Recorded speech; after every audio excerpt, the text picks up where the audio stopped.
If there's one thing that a retro fanatic like myself can easily enjoy, then it'll be a nice gaming compilation. As someone who grew up in the era before HD remasters, the closest my younger self ever got to playing a compilation game was with the trusty plug-and-play systems. Sure, nowadays there are a lot of bad ones that are, well, poorly made, but back in the day, Jack's Pacific made some pretty fantastic plug-and-play systems, where a few classic arcade games or retro games would be given to you for only a small amount of money, and you just plug it in and play. The one I grew up with when I was living with my mom was the Miss Pac-Man plug-and-play, and I'm still lucky enough to own this one today.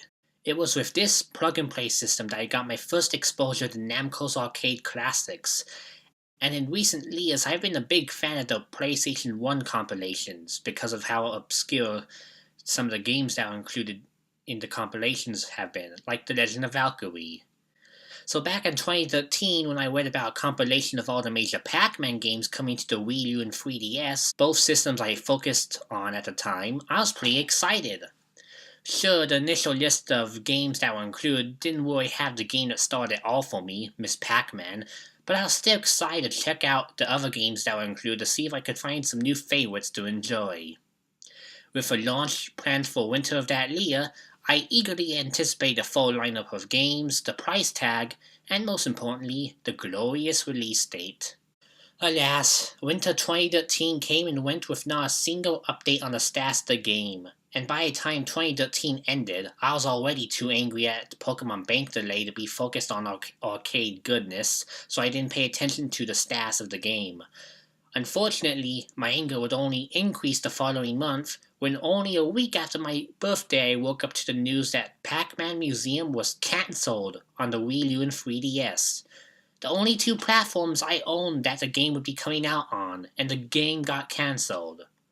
What was absolutely the worst part about it was the fact that this cancellation wasn't even properly announced in a press release or anything like that.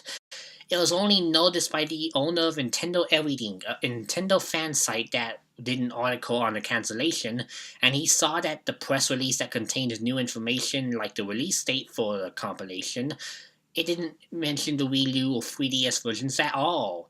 So when he asked his Namco Bandai PR rep about if there was a typo or if it's an actual cancellation, he got the vague confirmation that yes, they did cancel the Pac-Man Museum on Nintendo platforms due to delayed development. This angered me back then, and to be honest, I'm still kind of bummed out about it now. The fact they didn't even bother formally announcing it for the Nintendo fans was insulting, and the reasoning they gave to the Nintendo Everything admin was nothing but a confusing message. Delayed development? What did that mean? Did that mean they were too lazy to port it to Nintendo systems, so when they ported it to the other systems, they literally forgot about the Nintendo systems until it was too late to go back and make a late port? Or was it just one of many issues with third parties betraying the Wii U and making an excuse for it? Whatever the case, I was angry at the time because I really wanted some Pac-Man action.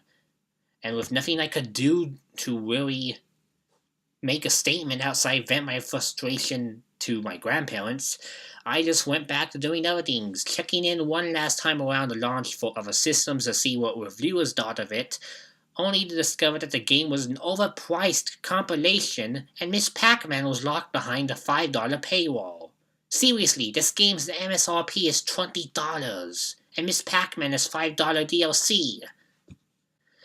With mediocre reviews from gamers and reviewers alike, I figured there was no point in buying a brand new system just to play this compilation, and eventually the anger I put aside as I moved on to other games coming in the near future.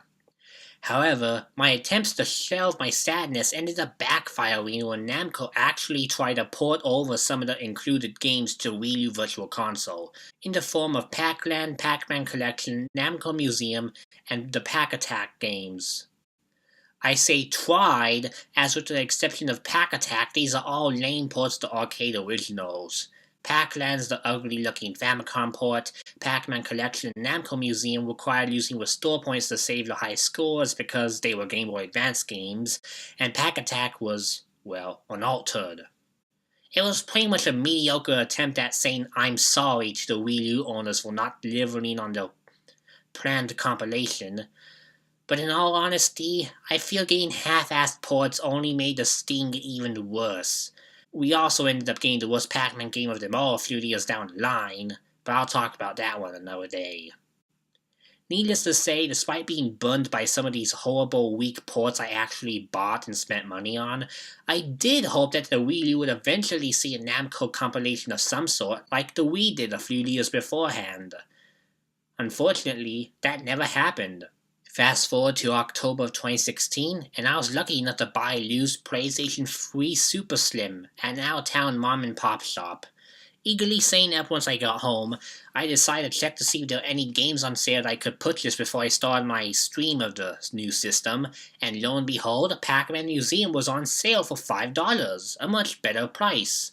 So, after 3 years of being in the dark and wondering what this game was actually like, and wanting to play it for myself, I downloaded it immediately, and was finally able to play the game that had made me so upset all those years ago. So what did I think of Pac-Man Museum when I started playing it? Well, it is a ton of Pac-Man. There was a nice variety of Pac-Man games to choose from, each with their own set of 8 stamps, which are mini achievements in the sense that you need to complete specific objectives for each game in order to unlock a piece of in-game merchandise for the home. Each arcade game is emulated pretty well, only lacking the pass and play multiplayer modes from some of the original games. Thankfully, Pac-Man Battle Royale and Pac-Attack are included to satisfy the multiplayer needs if you so desire, and they are a lot of fun if you have a friend around. Unfortunately, they are local multiplayer games only. Outside of that, there's not much else to this compilation. For the asking price of $20, the critics were right. This is way too much money for a simple arcade compilation. Even if trying to 100% all the trophies and achievements in this compilation will take a long time because of how difficult they are. If you're a big Pac-Maniac, then I could possibly recommend it at that high of a price tag, but keep in mind that there are a few duds in this compilation, including the frustratingly cheap Pac-Mania and the horribly boring Pac-Man arrangement, which is not the original arcade version and is instead the PSP remake.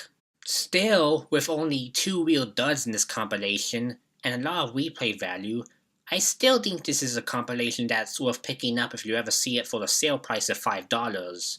Was it a game that the Wii U and 3DS suffered from missing out on?